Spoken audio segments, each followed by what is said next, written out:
So when I thought of this episode, I thought of it several times,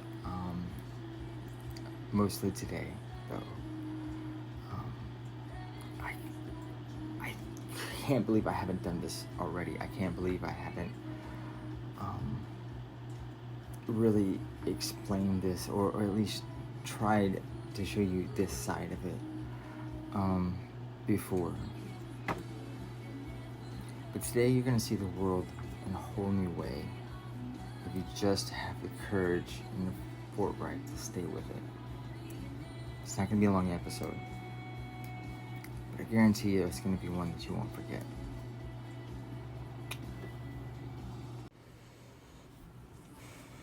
So many times I went around the city showing off historical place after historical place, and the whole point behind my way was to show you where I'm from. Not even where I'm from, just where I live, what I found since I've been here. Somewhere along the way, though, I've found myself more than anything, because now, more than ever, I'm being able to show the world this fiery, sassy, sweet girl that has always been buried deep down for all of my life. For the first time, people are actually able to see Shay, and not some boy named Shane. The thought of dating, though, was the one that really caught me and made me think of, the whole trans dilemma. And I get so frustrated when I hear people say, oh, it's a choice, it's this, it's that. Regardless of what you believe, if you give me 5 minutes of your time, I promise you, I will show you something that you never thought was possible. Maybe I can at least get some of you to see us as people. Just the same as you. No better, no worse. But if you give me at least the duration of this video, I promise you I will share things that it took me 45 years of my life in order to be able to finally say.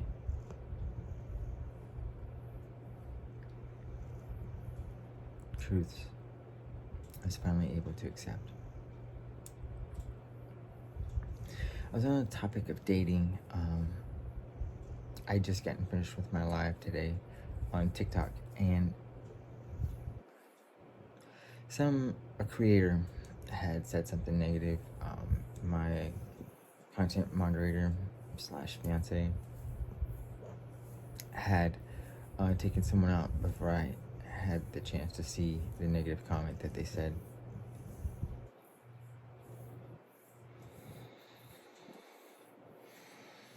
Let me start back from the beginning. I was born and raised in Louisiana, southern Louisiana to be exact, the Bible Belt of at least the United States.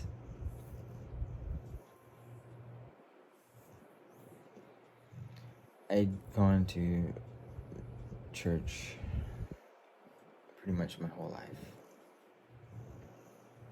Towards the end of age 14, I told my youth pastor that I was gay. The words gay were the only way that I knew to equate it. The only way that I could communicate how I felt. I knew that I wasn't the gender that I was born into. Or so I thought. I knew I was something other.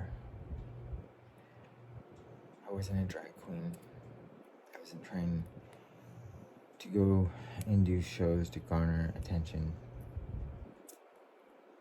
I wasn't trying to be anything other than who I was. I had seen Rocky Horror Picture Show, and that was the only thing I had to go off of as far as a transsexual. There weren't very many options for me. So when I told my youth pastor that I was gay, they decided that my soul was filled with demons and that I was going to burn in the fiery pits of hell 3 times a week for 3 hours a day, or until I had so much foam coming out of my mouth that they thought they should stop. They would hook electrodes up to me, and after they had stripped me naked and sat me in a metal chair, they played gay porn, and if I became erect,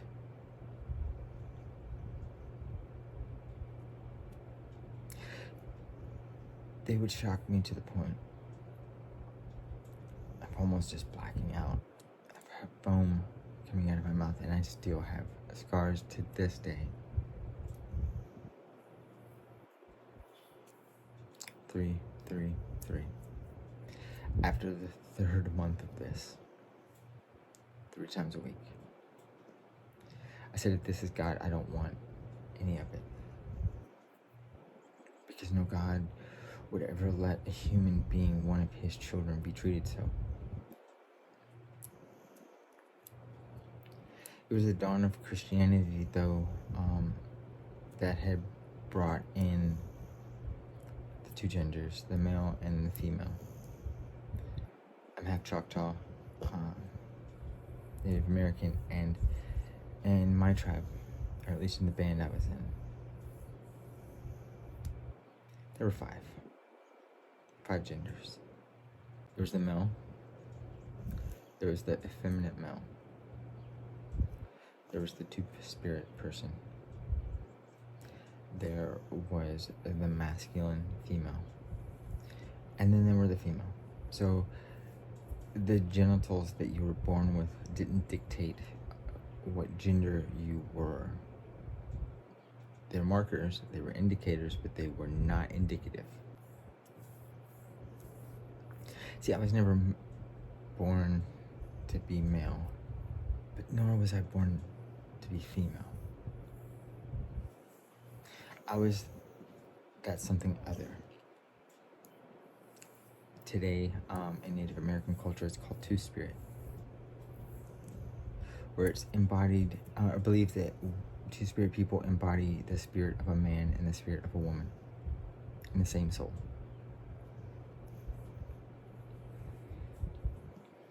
We don't have to get into the logistics of that, and I'm not asking you to buy into the theology or ideology. All I'm asking you is to just listen. That's just the framework to give you a background bit into who I am. I was lucky because the first person I dated,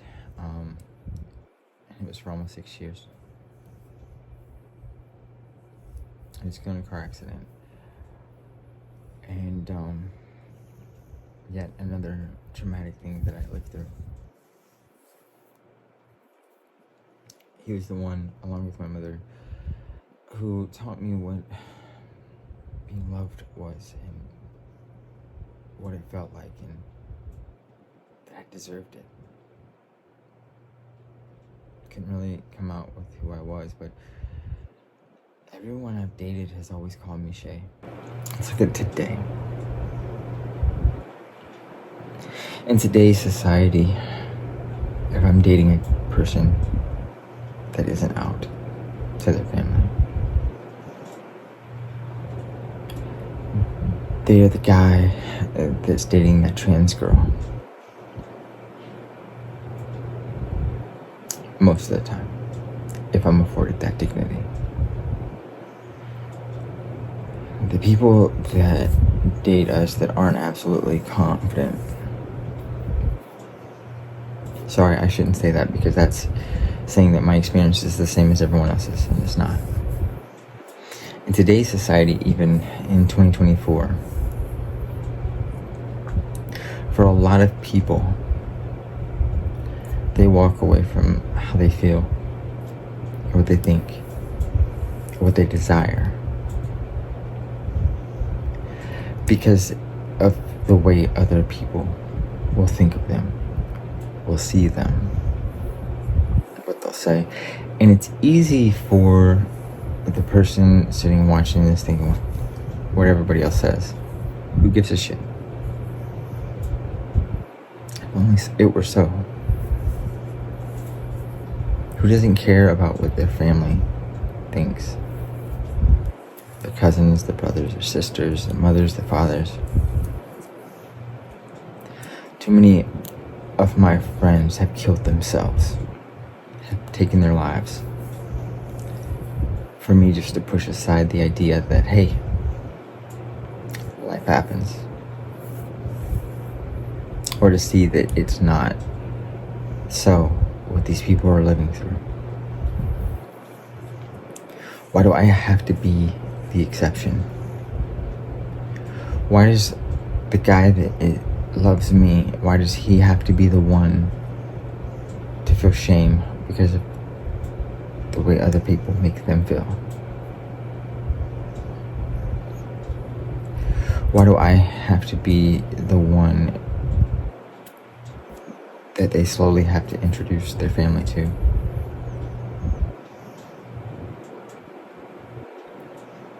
All my life, I've tried to be as good or better than the people around me in my actions, in my mannerisms and everything that I did, because I believed I had to be better in order for people to begin to at least respect me and see me as equal. And I realized that's in my own head. That's not anyone else's. But all my life I've had to be the exception. Yeah, Shane's gay, but she can play basketball. She can run track. She has a good heart. Or whatever extra that was needed in order for me to be accepted.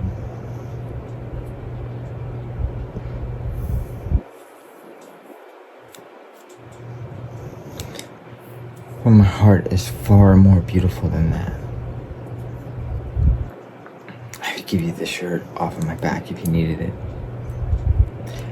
I'm not new to self-sacrifice, because that's another thing that I've had to live through most of my life. I have to be the one that makes concessions. No, baby, I'm sorry. Your mom said that to you. Or your dad feels that way. I'm sorry that you can't be as excited about us as you want to be. Because, or you can't hold my hand in the park because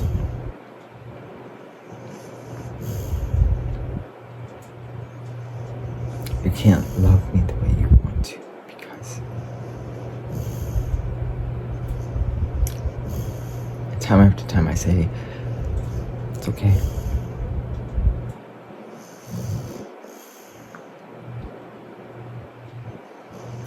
I see the looks.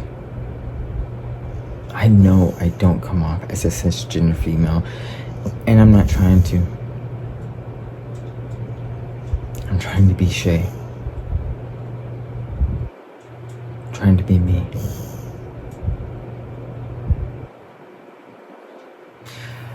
I do lives on TikTok, as well as this show, and a couple other projects. On TikTok, creators will come on, and they're sort of the ones that have the worst things to say. It's not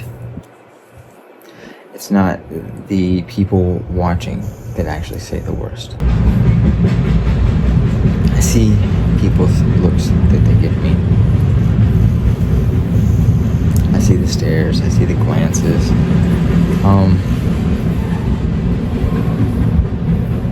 I see the sneers. I hear the comments. I know I'm not something every day, something you see as normal. Yet I'm more normal than anybody else. Probably more boring to be honest.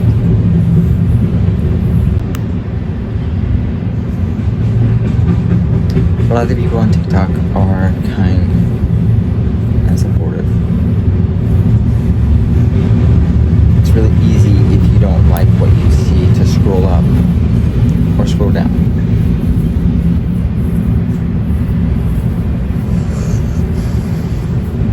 But the screen of a phone or the screen of a computer, it seems to give people a lot more brass balls than they would normally have in everyday life. So they'll make a comment and they think they're witty, they think they're smart, smile, and I act like it doesn't bother me, and I move on.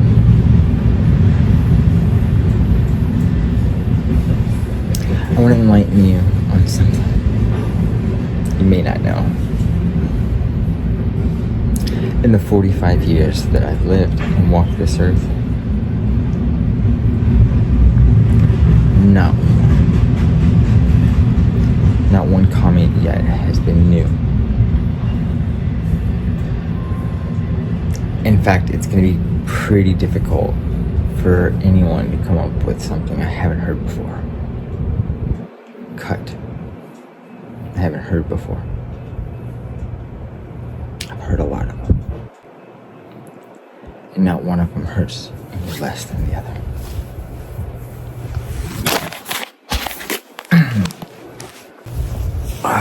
This is my baby. This is my baby.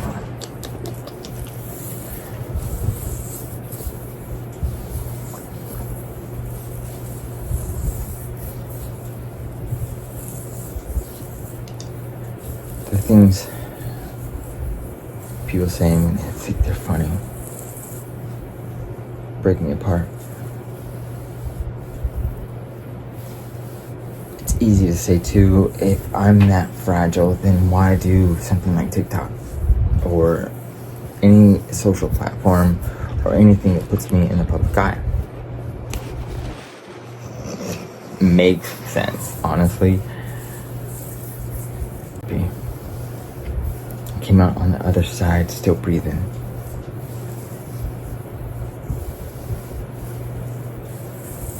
You find a strength within you that you never thought you had before. And I've noticed I might not be the most beautiful or the most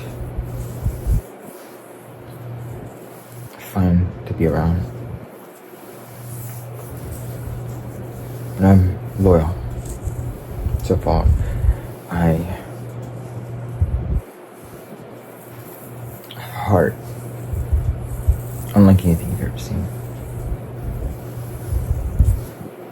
My beauty's from within. My special gift, it seems, to be able to endure.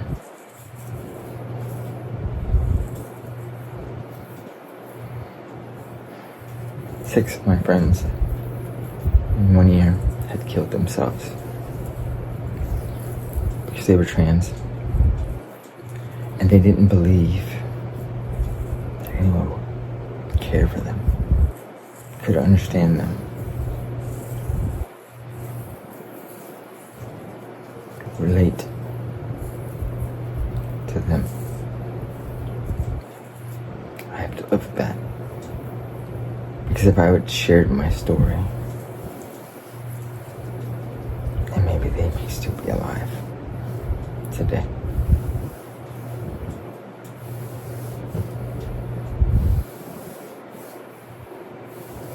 I started taking social social media more seriously when people kept coming up to me on the street telling me what a post had meant to them, or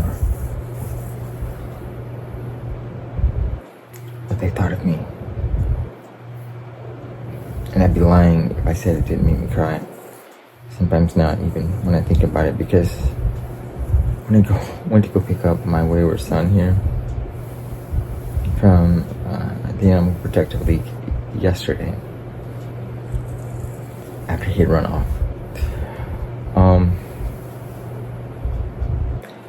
a lady had come up to me that was a volunteer there, and she says, do you work at Walgreens? I said, no, ma'am, I used to. She says, you were the sweetest person to me.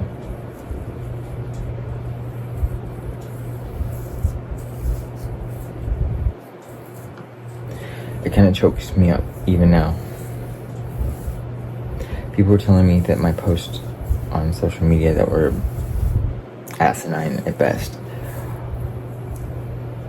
were figures and things that help them get through a day, or help them smile, maybe help them see themselves in a different light.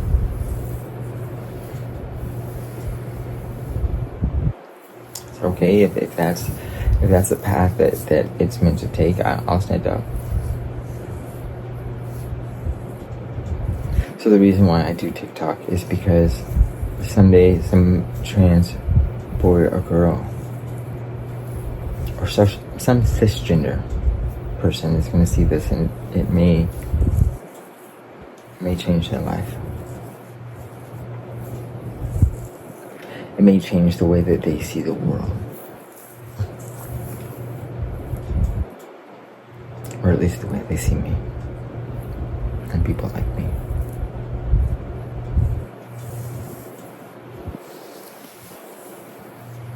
So there's the dating side of it, where you have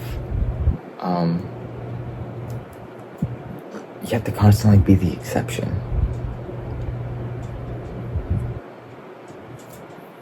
You have to try to be better,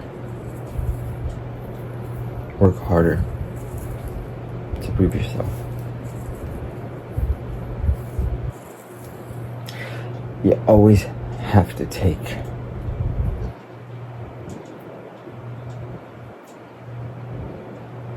the better road.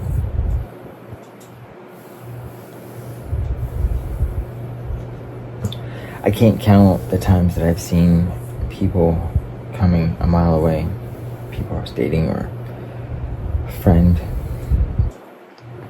and you'd see it on their face long before they ever got there. And then the next thing you know, they're telling you, hey, I'm sorry, but I would love to be your friend, but my family, my school, my job, whatever it is that stands as an obstacle in between the two. It's such an insurmountable mountain that they can't even fathom me asking them to stay. Of course I understand. I never want to come between anyone and their family. I go for jobs, and you'll see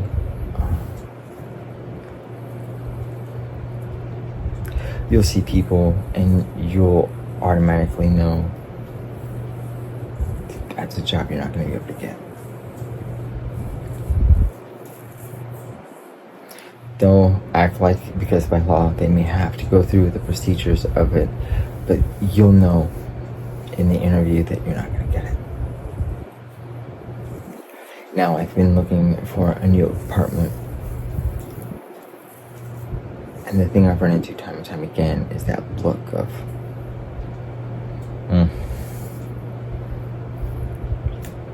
in 2024, during Pride Month, in a time that's supposed to be more woke,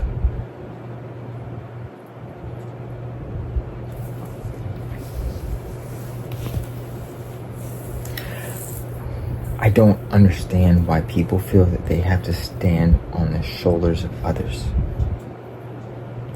in order to make themselves feel bigger. One of the sayings that I use when I do public speaking is, it's not the number of times that you fall that people will remember most. What people will remember most is the grace and the dignity in which you picked yourself back up again. That's what people will remember most. And it's true, but damn, you get tired of being the exception, or having to be the exception, or feeling like you have to be the burden. Feeling like you can't go into churches because the people that are supposed to be the most loving and understanding and welcoming in the world turn out to be the most hateful. It's funny that because we look at other religions and other cultures and the way that they act, and it's such barbary. But what about hooking a 14-year-old kid up to electrodes in a metal chair, naked, and playing porn?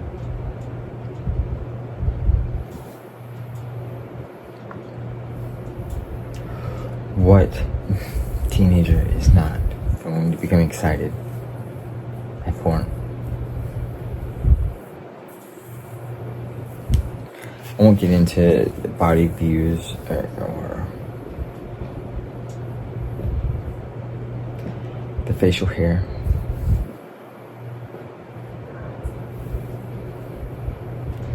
I definitely don't want to get into the religious views. Worked all the way through a master's degree in theology because I didn't understand why God hated me so much. God doesn't make a mistake. True. God loves me. True. Facts.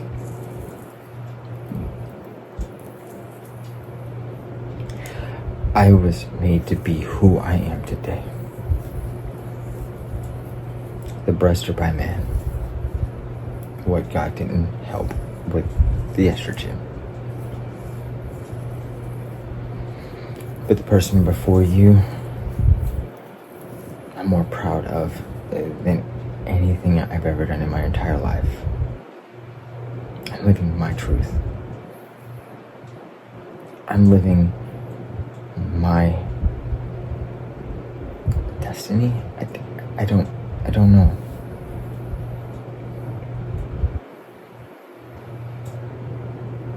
So when I hear people say a negative comment, or I read it, or I will read some politician, be it right or left wing, speaking about homosexuality or trans this, trans that, I cringe because, number one, how dare you think that you know somebody when you've never walked a day in their shoes.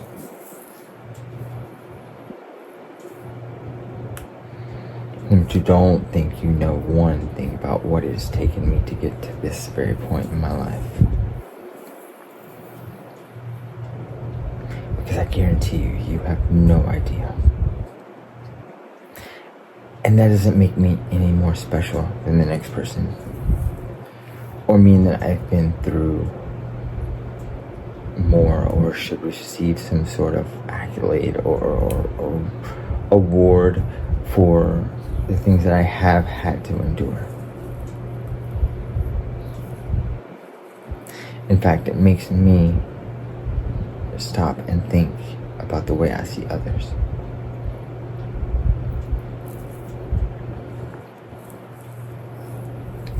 I started this off with dating because it was the avenue that brought me here. Yeah, there's so much more to give.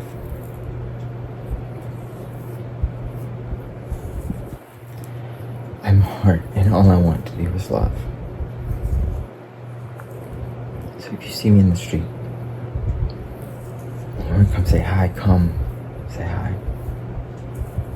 If you want to hug me, please do. If you have a negative comment, keep it to yourself. Because I guarantee you there was someone more original that has come up before you and has something absolutely pretty familiar to whatever it is that you're about to say.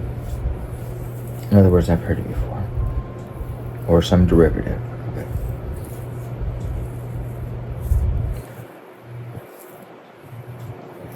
Put yourself in my shoes just for a bit if you can.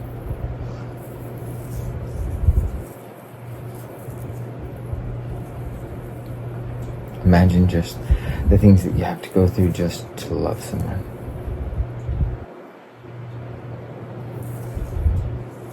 And then you wonder, maybe I misjudged someone. So when I worked at Walgreens, and I love Walgreens, it's a great company. When I worked at Walgreens, I worked in a pretty affluent part of the town of Springfield, Illinois.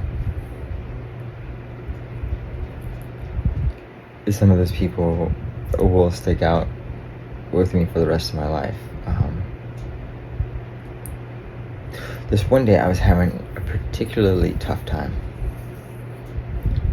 because person after person had come in, and it wasn't so much what they said, it was how they said it and the disdain which they had. This was a pretty white bread community. Not to say that that alone is where it stands. It was a pretty affluent neighborhood, as I said, and it was a really... These people had worked to get where they are. They weren't necessarily people of means, what they were born with. It was more what they had earned. You can tell that I was one of the first people like me that they've ever seen in their life. And one of my joys in life was finding those people. The people that seemed like they were the most adverse to me. And I would smile. No matter their disposition, I would smile.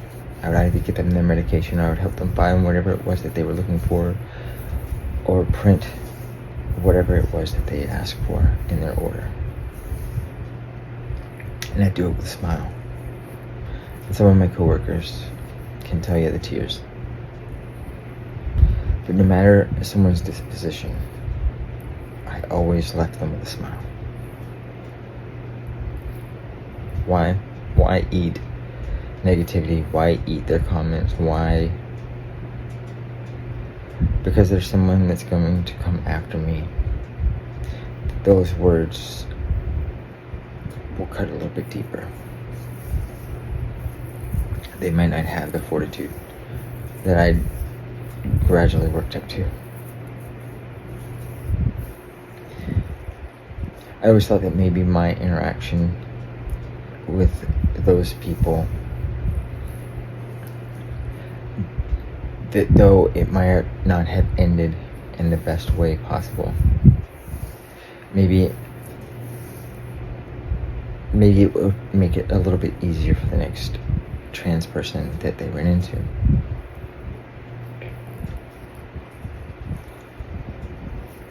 Or maybe not.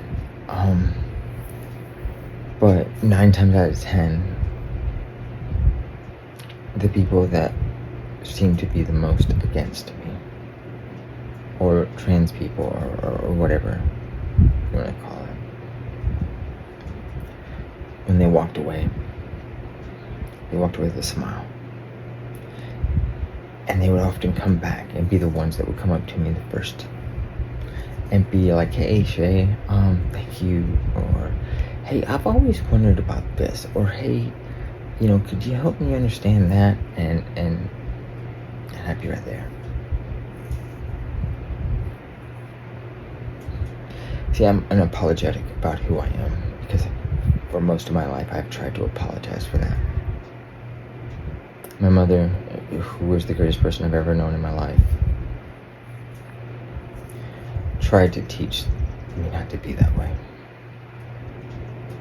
Yet growing up in the middle of nowhere town in Louisiana, I didn't understand how to be anything other than that. Not today.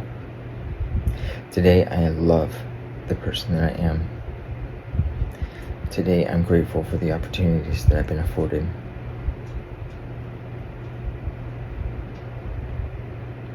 So please don't come on my TikTok and hide behind the screen of a camera and tell me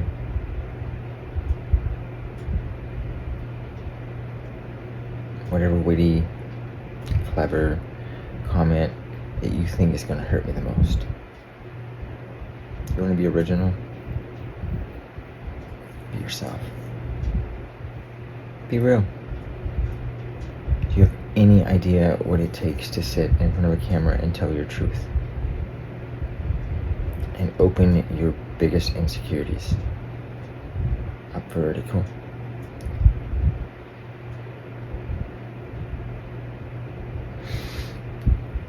I pray that you never have to experience that. I pray that you never have to live the life that I've had to live.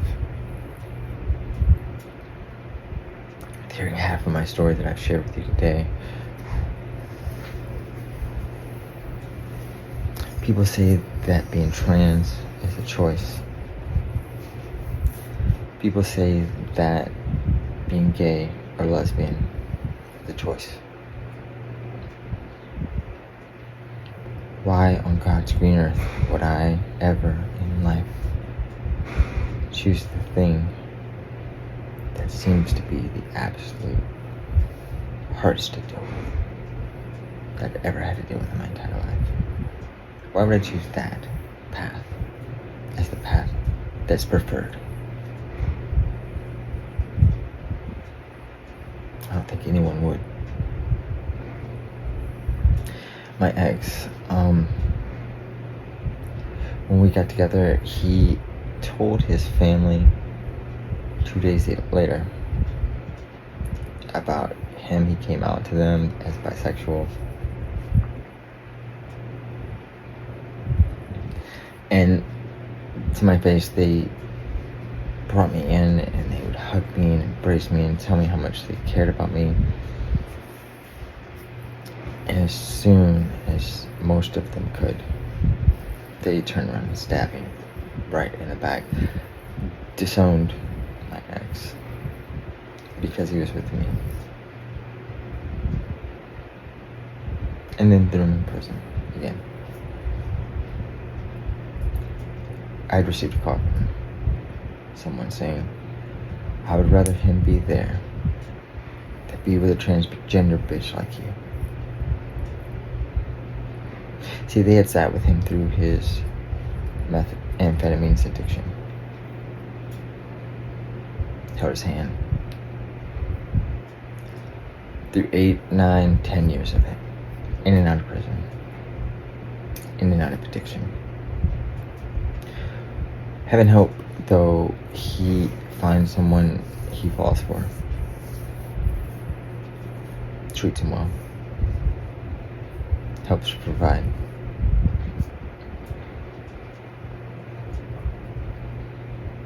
Keeps him away, or tries to, from the thing that was killing him the most. Heaven help that be the evil that you have to deal with.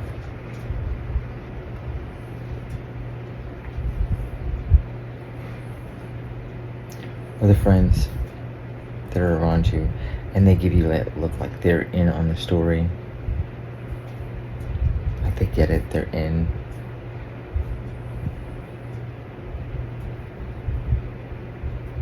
I'm going to tell you who I am. I don't need you to guess.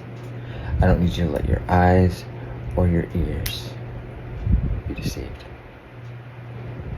Because we won't get into the phone conversations that I've had to have, or the number of times I've had to explain to people, I'm transgender, I understand my voice is deeper than most people who are female. I'm just as much so. My name is Shay. I'm a beautiful two-spirit woman who was born and assigned male at birth. I love music, and I love making people smile, and I love cooking and watching the joy that washes over someone's face after they tasted something that I've made and they truly enjoy it.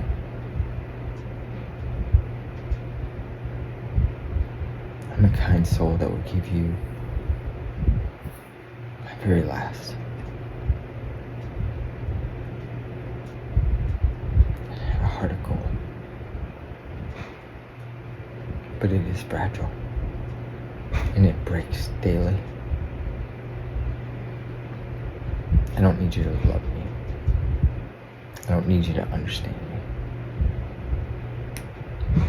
All I'm asking is that if you think you have something clever or witty or funny to make, to say, please don't. Afford me at least the same common courtesy as I afford you. I guess we can simply agree that none of us really know the other. But I'm trying every day to know myself as well as the people around me. Until then, thank you guys for paying attention. Thank you for giving me your time. I hope you have a great day. Good night.